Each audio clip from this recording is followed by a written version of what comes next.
There are lots of things that I respect about her. I think that she knows how to work the business like nobody I've ever seen before. And there's something about her that I don't like. She's mean. I don't like that.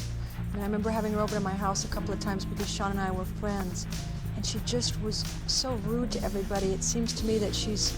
For over 6 decades, the music industry has felt the unfiltered opinions of one legendary diva, Cher.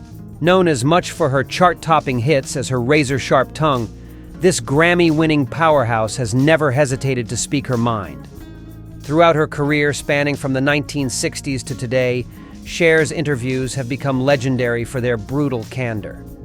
She's a major, major star, and she's not really a great singer. She's not really a great actress, but she's one of the biggest stars in the world, so... This countdown reveals 6 singers who reportedly earned Cher's most scathing remarks. Industry rivals, former collaborators, and fellow icons who discovered what happens when you cross the goddess of pop. From public feuds to backstage drama, these are the musical relationships that allegedly turned sour beneath the spotlight. Prepare for the ultimate dive into music history's most talked about conflicts as we explore the artists Cher supposedly couldn't stand. 6. Madonna. The ultimate diva showdown began in the 1980s when 2 powerful women dominated pop culture, Cher and Madonna. With dramatically different approaches to female empowerment, their rivalry simmered for decades. What started as professional tension allegedly evolved into one of music's most enduring Cold Wars. The first public shots were fired in 1991 when Cher reportedly called Madonna unladylike during a television interview. "She's mean," Cher allegedly added, "and I don't really like mean people." This candid assessment sent shockwaves through the industry as few stars dared criticize the material girl at the height of her powers. When asked to clarify years later on Watch What Happens Live, Cher reportedly doubled down, saying there was something about her that I don't like. She's talented, but she's not nice. Industry insiders claim their feud stemmed from fundamentally different approaches to stardom. Madonna's calculated provocations and reinventions contrasted sharply with Cher's more organic evolution and theatrical vocal style. While both embraced fashion and pushed boundaries, Cher allegedly viewed Madonna's shock tactics as substitutes for substance. Their paths crossed repeatedly at award shows and industry events, with reports of icy interactions and strategic seating arrangements to keep them separated. During Madonna's controversial 2012 Super Bowl halftime performance, Cher reportedly texted friends that it looked like a middle-aged cheerleader trying too hard. Despite their personal differences, both women carved unprecedented paths for female artists. Madonna revolutionized pop music's visual language, while Cher's longevity across multiple entertainment mediums remains unmatched. Their parallel careers demonstrated different approaches to female empowerment. Madonna's explicit sexuality versus Cher's straightforward independence. 5. Gene Simmons, Kiss. Before Gene Simmons became universally known for his demonic Kiss persona and infamously long tongue, he had a brief but intense relationship with Cher in the 1970s. Their romance blazed hot but burned out quickly, reportedly leaving Cher with a permanent distaste for the bass player's outsized personality and theatrical antics. The unlikely pair began dating in 1977, shortly after Cher's separation from Gregg Allman. Despite seeming opposites, Cher's authentic artistry versus Simmons's theatrical rock persona, they were briefly inseparable on the Hollywood scene. When the relationship fizzled after approximately 2 years, the aftermath allegedly left Cher with permanent opinions about Simmons that she wasn't shy about sharing. Industry insiders claim Cher reportedly told Rolling Stone that Simmons possessed the biggest ego in rock music, and that's saying something. Another music journalist allegedly overheard Cher at an industry event describing Simmons as a cartoon character who started believing his own publicity. The criticism reportedly cut deep, as it targeted the very theatrical elements that made Kiss successful. Their fundamental disagreement reportedly centered on authenticity in performance. While Simmons built an empire on elaborate makeup, pyrotechnics, and larger-than-life personas, Cher allegedly considered this approach artificial compared to her own evolving musical journey. Gene wants people to worship him, Cher supposedly told a friend backstage at the 1980 Grammy Awards. I just want them to hear me. 4. Sonny Bono. The most complicated relationship in Cher's life played out publicly through their music, television, and eventually divorce court. What began as the wholesome Sonny and Cher variety show duo descended into one of music's most bitter breakups, with lingering resentments that reportedly lasted decades despite their professional reconciliations. Their romance began in 1962 when 16-year-old Sherilyn Sarkisian met 27-year-old Salvatore Bono, who was working for legendary producer Phil Spectre. The relationship quickly became both personal and professional, with Sonny guiding Cher's early career. They married in 1964 and soon scored their breakthrough hit, I Got You Babe, launching them into stardom as America's favorite odd couple. Behind the scenes, however, tensions reportedly grew as Sonny maintained tight control over both their business and creative decisions. Cher allegedly revealed to Vanity Fair years later that Sonny treated her more like a golden goose than a wife, and kept her prisoner in their business relationship. When their variety show became a hit, the power imbalance reportedly intensified, with Sonny positioning himself as the star while Cher often played the comedic foil.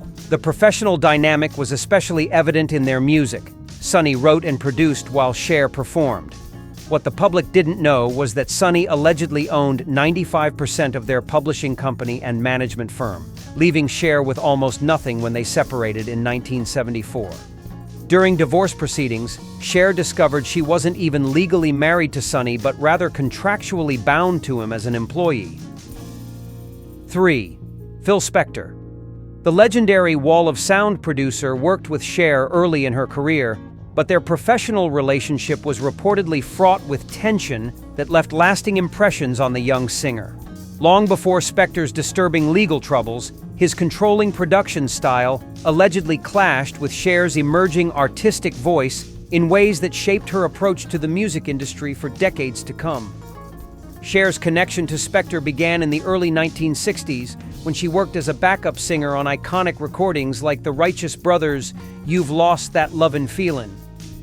At just 17, Cher was exposed to Spectre's revolutionary production techniques, but also his notorious perfectionism and volatile temperament.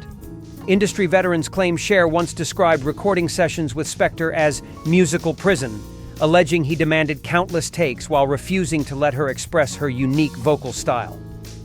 The tension reportedly peaked when Spectre produced A Woman's Story and Baby Don't Go for the Sonny and Cher duo. During these sessions, Cher allegedly told friends that Spectre was a musical genius trapped in the body of a dictator. Their creative differences centered on artistic control. Spectre wanted Cher's distinctive voice to blend into his wall of sound, while she fought to stand out as the star she knew she could become. A studio engineer from those early sessions reportedly overheard a heated exchange where Spectre dismissed Cher's input about vocal arrangements. "You're just the voice," he allegedly told her. "I'm the music." This comment supposedly infuriated Cher, who later told a music journalist, "That's when I knew I needed to control my own sound." While Spectre's production techniques revolutionized pop music, his treatment of artists, particularly female singers, allegedly left Cher determined to forge her own path. "Phil taught me how powerful a producer could be," Cher reportedly told Billboard decades later. "It scared me enough to make sure I never gave anyone that much power over my music again." Number 2. Michael Bolton. The soft rock sensation of the 1980s and 90s allegedly earned Cher's particular disdain for what she reportedly called overwrought vocal gymnastics and artistic choices that represented everything she stood against musically. Despite both achieving massive commercial success during overlapping career periods, their stylistic differences created an unbridgeable gap that occasionally spilled into public view. Bolton rose to prominence with his distinctive raspy voice and emotional power ballads like How Am I Supposed to Live Without You and When a Man Loves a Woman. While audiences embraced his passionate delivery, Cher allegedly viewed it as excessive and calculated. Industry sources claim Cher once told a music magazine that Bolton represented everything wrong with modern vocal performance. All technique, no soul, and hair that's trying harder than the voice. Their paths crossed frequently at industry events during the early 1990s when both were enjoying substantial commercial success. At the 1991 American Music Awards, Cher allegedly walked out during Bolton's performance, telling her assistant she couldn't bear another minute of the screaming. The comment reportedly made its way back to Bolton, creating tension that lingered for years at subsequent events. What made their alleged feud particularly interesting was that both artists had reinvented themselves. Bolton transformed from hard rock obscurity to adult contemporary superstar, while Cher had repeatedly evolved her sound across decades. Yet Cher reportedly viewed Bolton's reinvention as commercial calculation rather than authentic artistic growth. A Grammy after-party in 1992 reportedly brought their differences to a head when both were seated at neighboring tables. When Bolton approached to compliment Cher's recent dance music success, she allegedly responded with a cutting, "At least I don't have to break blood vessels in my neck to sell records." Though the exchange was quickly smoothed over publicly, those nearby claimed the tension was palpable. Number 1. David Bowie. The most surprising entry on this list involves two of music's most celebrated chameleons whose parallel careers transformed pop culture without ever intersecting meaningfully. Despite their shared love for reinvention and boundary pushing, Cher and Bowie allegedly developed a mutual distaste following a brief encounter in the 1970s that industry insiders claim left both unimpressed with the other. Their paths crossed backstage at a 1975 industry event shortly after Bowie had embraced his thin white Duke persona, while Cher was transitioning from variety show personality to serious solo artist. According to those present, the brief interaction was cordial but strained, with fundamental differences in artistic philosophy immediately apparent. Cher reportedly found Bowie's deliberate artistic persona pretentious, while he allegedly dismissed her commercial approach as lacking artistic integrity. An industry veteran claims Cher once told a green room of musicians that Bowie was all costume changes and no substance, allegedly adding that his constant reinvention seemed more like running away from himself than genuine artistic evolution. Meanwhile, Bowie reportedly referenced Cher in a 1976 interview as representing Hollywood's sanitized version of counterculture, a particularly cutting assessment given Cher's efforts to establish herself beyond television variety shows. Their fundamental disagreement centered on approaches to authenticity. Bowie created characters like Ziggy Stardust and Aladdin Sane as artistic vehicles, deliberately separating his personal identity from his stage personas. In contrast, Cher insisted she remained authentically herself, despite her evolving image and musical style. "I don't become someone else when I perform," she allegedly told Rolling Stone in a comment widely interpreted as a swipe at Bowie. "What you see is who I am." The tension was exacerbated by their competing dance music releases in the early 1980s, with Bowie's Let's Dance and Cher's work with producer Bob Esty targeting similar audiences. Radio programmers from the era recall Cher supposedly requesting her songs not be played in the same sets as Bowie's, a claim her representatives always denied. From Madonna to Bowie, these six musical titans all allegedly experienced the unfiltered wrath of Cher's legendary honesty. While some feuds faded with time, others reportedly continued for decades, shaping the musical landscape through their creative tensions. Cher's willingness to speak her mind has remained as constant as her reinventions, proving that authentic expression extends beyond music to every aspect of her public persona. What do you think about these legendary clashes? Drop your thoughts in the comments below. Hit that subscribe button and stay tuned for our next deep dive into music's most explosive behind-the-scenes drama.